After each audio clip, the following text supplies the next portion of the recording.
Bonjour à tous. Voilà, donc aujourd'hui, juste pour vous rappeler, on va aborder le mandat de vente.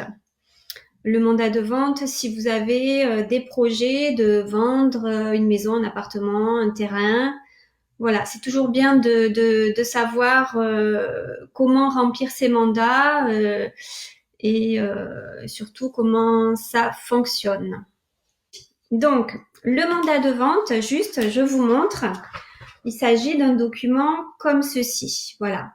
On a tous plus ou moins les agences les mêmes, même si c'est pas tout à fait la même couleur. Euh, N'empêche que les articles sont à peu près les mêmes, les paragraphes sont à peu près les mêmes.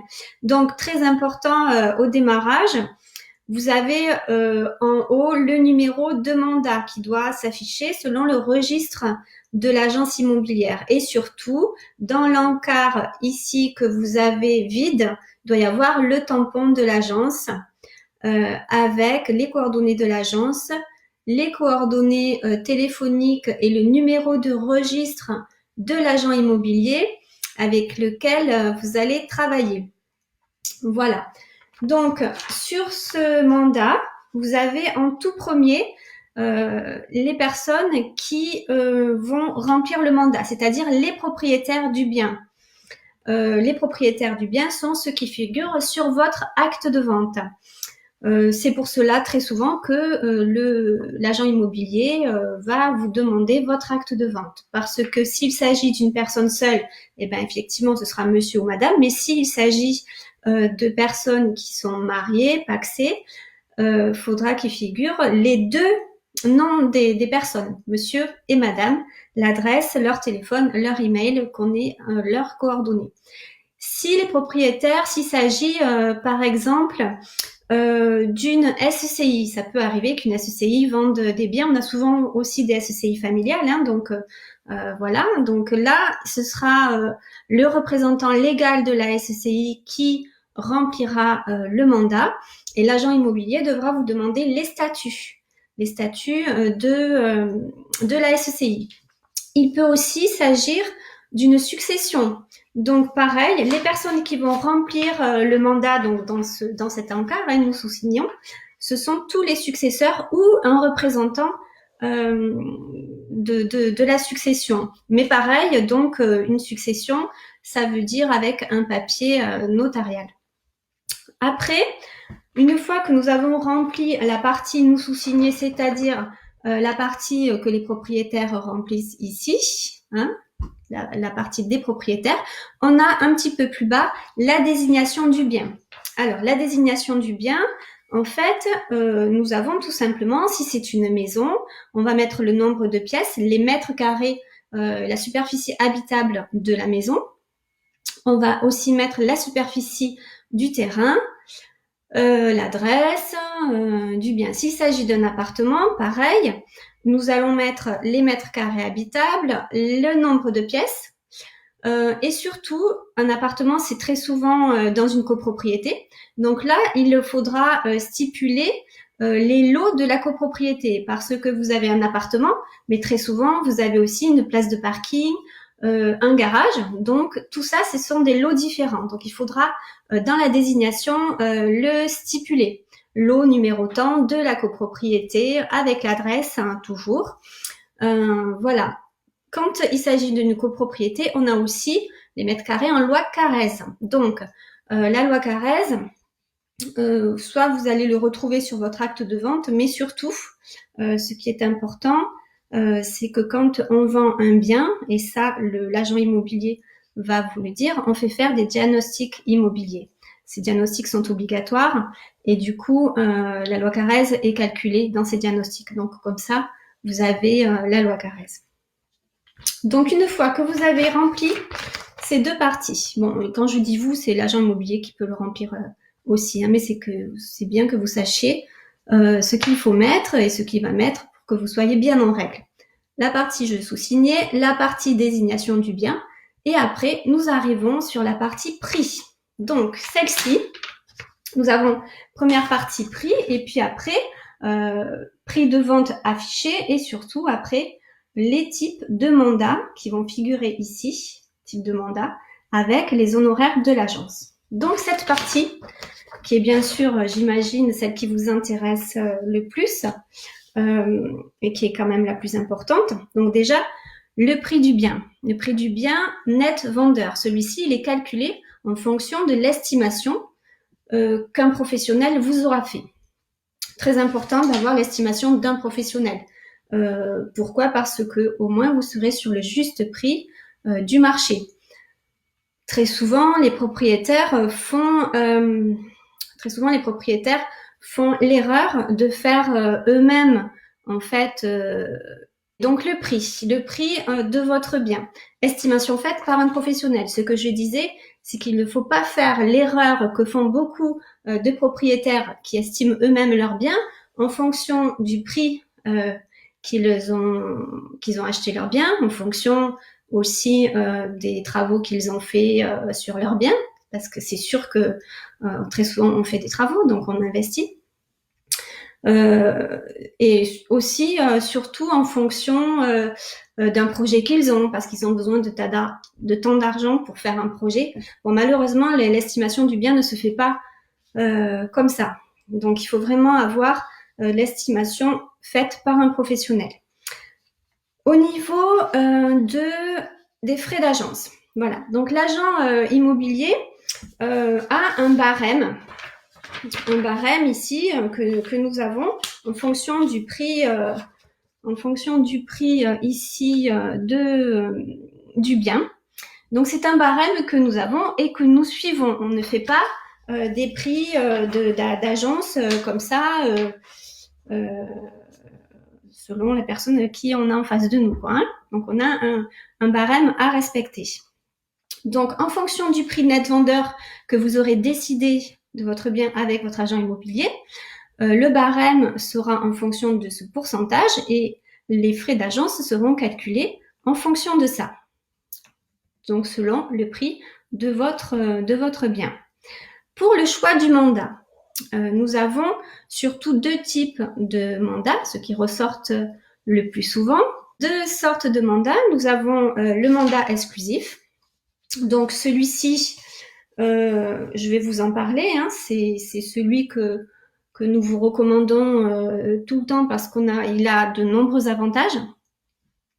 Déjà, le gros avantage, quand vous choisissez une agence en exclusivité, c'est que votre bien, en fait, n'est vu qu'une seule fois en publicité. Parce que bien sûr, tous les professionnels communiquent sur les mêmes supports. Donc, Le Bon Coin, Logic-Imo, Se Loger, on a tous en fait les mêmes supports publicitaires. Donc, autant d'agences que vous allez prendre, autant de publicités vous allez avoir qui se multiplient de votre bien. Donc, le fait d'avoir une agence en exclusivité, en fait, votre bien va être vu qu'une seule fois. Et je pense que vous le comprenez très bien, il suffit d'une seule publicité pour que l'acquéreur puisse trouver votre bien. Il n'a pas besoin de le voir 10 fois sur Le Bon Coin pour le trouver. Donc le fait d'avoir qu'une seule publicité met un petit peu en valeur votre bien. Parce que ça fait... on se dit, le bien, voilà, il est là, on le voit, c'est clean. Voilà. Alors que si vous le voyez dans 10 agences différentes et parfois vous le voyez même pas au même prix, ça fait pas très professionnel et les acquéreurs se disent, oh là là, ce bien, on le voit plein de fois, qu'est-ce qu'il a, il a un problème, enfin voilà. Donc c'est vraiment un conseil que je vous donne, l'exclusivité met en valeur votre bien. Elle n'a pas que ça comme avantage. Au niveau de l'exclusivité, on a plein d'autres avantages, surtout si vous prenez une agence au final qui fait partie du fichier Amepi. Le fichier Amepi, en fait, c'est un regroupement d'agences qui, du coup, si par exemple, chez Immovance, nous faisons partie du fichier Amepi. Donc, du coup, si je rentre un bien en publicité sur tous mes supports publicitaires, je le rentre aussi sur le logiciel du fichier Amepi. Toutes les agences qui font partie de ce fichier Amepi, je peux vous dire qu'il y en a de très nombreuses, au final vont avoir dans leur logiciel en interne votre bien. Donc ils vont pouvoir le proposer aussi à leurs clients. L'avantage que vous avez par contre, c'est que vous n'aurez qu'un seul interlocuteur, que moi. C'est-à-dire que ces agences-là passeront par moi pour faire visiter le bien à vos clients. Donc vous, en fait, l'avantage que vous avez en ayant une agence en exclusivité, c'est que vous n'avez qu'un seul interlocuteur. Et ça, c'est quand même très important parce que du coup, un agent immobilier, c'est quand même une personne que vous allez choisir, à qui vous allez avoir confiance, qui rentre quand même dans votre vie, dans votre maison, qui est un petit peu au courant de votre situation familiale, etc. Donc, ça devient pas le hall de gare, hein, c'est-à-dire que vous avez qu'un seul agent immobilier et voilà, vous en avez pas 10 qui vont faire des visites chez vous. Surtout, vous allez parfois donner les clés de votre maison, donc c'est quand même important de ne pas avoir plusieurs interlocuteurs. Donc ça, c'est aussi un gros avantage d'avoir une agence en exclusivité. L'autre avantage, après, les autres avantages aussi d'avoir un mandat exclusif, c'est-à-dire que l'agence va, alors peut-être pas toutes les autres agences, en tout cas chez Immovance, nous vous offrons les diagnostics. Donc les diagnostics immobiliers qui sont quand même obligatoires ont un coût qui n'est pas moindre. Du coup, l'agence en question vraiment gère de tout de A à Z. À partir du moment où vous signez ce mandat avec elle, hein, vous n'avez plus rien à vous occuper. Une fois que vous avez donné la liste des pièces à fournir, vous n'avez plus rien à vous occuper. Vous donnez les clés si vous le souhaitez, hein, sinon vous pouvez ne pas donner les clés. Mais vous donnez les clés et après, vous avez tout simplement, après chaque visite, un petit rapport, un petit compte rendu et jusqu'à la signature chez le notaire, nous gérons tout. Voilà. Donc ça, c'est aussi un gros avantage, surtout quand on n'a pas forcément le temps. Et puis, il faut quand même savoir que les visites, chacun son métier. Je pense que il faut pas s'inventer agent immobilier et faire les visites de son appartement parce qu'on peut faire beaucoup d'erreurs. Et surtout aussi, quand le bien intéresse dans la partie négociation, nous sommes des professionnels de la négociation et ça se passe toujours très très bien. Voilà, donc tous les avantages du mandat exclusif qui ne sont quand même pas négligeables. Ce que je propose aussi quand je signe avec des clients des mandats exclusifs, donc ça, nous sommes très peu d'agences à le faire, je propose et je vous offre en fait des vues 3D et un petit film de votre bien. La vue 3D est intéressante si vous avez une maison qui n'est pas forcément au goût du jour ou si vous avez un bien qui est vide. C'est toujours beaucoup plus attrayant de proposer un bien avec une décoration soignée. Donc ça, en fait, je le joins dans mes publicités. Je fais aussi un petit film parce que nous avons une chaîne YouTube. Donc, je fais un petit film de présentation du bien en visite virtuelle. Donc, ça, c'est pareil. C'est un petit peu différent de d'autres personnes et c'est beaucoup plus attrayant de visiter. Et aussi, ce qui est très important, c'est que du coup, je ne fais pas des visites pour rien. C'est-à-dire que comme c'est très représentatif du bien, une fois qu'on a fait une vidéo, les gens se projettent très bien. Et du coup, ça élimine un peu les personnes qui sont là, qui font un peu les curieux, qui sont là pour se promener. Parce que là, vraiment, avec la visite virtuelle, ça leur donne vraiment un visu du bien tel qu'il est. Voilà. Et comme ça, après, quand on fait la visite, ça se passe bien parce qu'ils arrivent très bien et beaucoup mieux à se projeter. Donc ça, c'est aussi offert quand vous avez signé un mandat exclusif. Voilà, donc là, la différence qu'on a avec le mandat exclusif et le mandat simple, elle est au niveau de tous ces avantages parce que finalement, quand vous prenez un mandat simple, des avantages au final, excepté que vous pouvez choisir plusieurs agences, mais comme je vous l'ai dit, je ne vous le conseille pas forcément. Il n'y a pas trop d'avantages. Il y a beaucoup de désavantages à prendre un mandat simple. Surtout que dans les premiers temps, vous allez être harcelé de coups de fil, déjà par beaucoup d'agents immobiliers, parce qu'on est très nombreux sur le marché, mais aussi par les personnes qui ont des projets de vendre, donc ils vont venir pour faire les curieux, pour voir si le bien qu'ils ont, ils peuvent l'estimer un peu au même prix que le vôtre. Enfin, vous allez avoir beaucoup de visites, votre maison va devenir un hall de gare. Donc voilà, le mandat simple a plus de désavantages que des avantages. Voilà pour vous parler des deux mandats qu'il existe sur le marché. Vous allez pouvoir voir aussi sur les mandats de vente un troisième mandat qui existe et qui s'appelle le mandat préférence. Alors, le mandat préférence ou le mandat qu'on appelle semi-exclusif, il reprend un peu les termes du mandat exclusif, mais avec la différence que si il vous arrive par connaissance d'avoir quelqu'un qui vous dit ah moi j'ai une amie qui serait intéressée, voilà, il ne vous bloque pas à vendre votre maison par vous-même.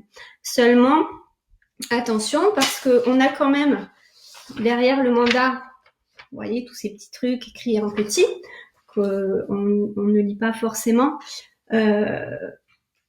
Qui vous oblige quand même à donner au final la moitié des frais d'agence. Donc, à choisir, franchement, c'est soit mandat simple, soit mandat exclusif. Mais bon, voilà, comme je vous l'ai dit, je vous encourage fermement à prendre un mandat exclusif. Le mandat, il est sur 3 mois en fait. Il est sur 3 mois et reconductible si vous n'envoyez pas de lettre recommandée. Donc, normalement, dans les 3 mois, quand vous avez pris un agent immobilier si vous avez bien tout respecté, si vous avez pris le prix de l'estimation que le professionnel vous a conseillé, en mandat exclusif, normalement, votre bien, il est vendu dans les 3 mois. Donc, ça vous engage sur 3 mois. Si vous êtes vraiment pas content de votre agent immobilier, vous pouvez révoquer votre mandat au bout des 3 mois. Mais vraiment, voilà, important, choisissez bien votre agent immobilier. Surtout, le feeling doit passer vraiment entre vous, c'est très important. Parce que comme je vous ai dit, il rentre dans votre vie. Voilà, donc ça, c'est les choses essentielles du mandat. Après, ben voilà, dans les petites dernières lignes que vous avez sur un mandat, vous avez le moyen de diffusion. Donc ça, ben l'agence va vous marquer la liste des moyens de diffusion qu'il y a. Donc, c'est-à-dire, si vous êtes en mandat simple, ça va être uniquement Le Bon Coin, Se Loger, Logikimo. Par contre, si vous avez un mandat exclusif, il va y avoir dans la petite liste rajouter le fichier Amepi. Et très souvent aussi, en mandat exclusif, nous mettons un petit peu plus de prix dans les communications et la publicité. Et donc, du coup, il y a aussi très souvent des magazines sur lesquels, qui sont distribués un petit peu partout, sur lesquels on rajoute vos publicités. Voilà. Et à la fin, ben, en fait, vous avez, après, à la fin, vous avez les modalités de compte rendu qui sont là, faits par le professionnel. Donc, après chaque visite, vous devez avoir un petit compte rendu et vous devez avoir aussi un compte rendu mensuel. Normalement, l'agent immobilier, tous les fins de mois, doit vous appeler pour faire un petit compte rendu de ce qui s'est passé au niveau des visites de votre bien. La dernière chose à savoir, et pour être vraiment en règle quand vous signez votre mandat de vente, et surtout, en fait, si ce mandat de vente, vous ne l'avez pas signé à l'agence, il y a un autre papier à remplir qui complète le mandat de vente. C'est ce papier qui est le mandat hors établissement. C'est-à-dire que à partir du moment où vous signez votre mandat, si vous ne le signez pas à l'agence, que vous le signez chez vous ou tout autre endroit où vous serez donné rendez-vous, il faut en plus compléter ce papier. Voilà, très important d'avoir ce papier pour que votre mandat soit en règle. D'accord? Donc pareil, il est daté, signé. Et ce qui est très important, c'est qu'à la fin de ce papier, en fait, on vous fait écrire sans renoncer et sans attendre à la fin de mon droit de rétractation. Pourquoi? En fait, quand vous signez un mandat, vous avez 10 jours de rétractation. Bon, les 10 jours de rétractation, c'est pour vous permettre de réfléchir, etc. Bon, il vaut mieux réfléchir avant de signer le mandat plutôt que de réfléchir après. Pourquoi? Parce que sinon, on perd 10 jours et on peut pas mettre votre pub en publicité tout de suite. Votre bien, on peut pas le mettre en publicité tout de suite. Donc, on vous fait remplir en plus ce petit papier hors établissement qui nous permet de pouvoir mettre votre bien en publicité tout de suite. Voilà, pour ne pas perdre de temps. Voilà en ce qui concerne le mandat de vente. N'hésitez pas, si vous avez des questions, si vous n'avez pas osé les mettre là en public, de me les envoyer en privé sur ma boîte mail à c.minaro@imovance.fr. Même si ce sont des trucs très particuliers et juridiques, il n'y a aucun souci, nous avons un service juridique qui pourra vous y répondre. Voilà, je vous dis donc tous à très bientôt. Merci d'avoir été présents. Au revoir.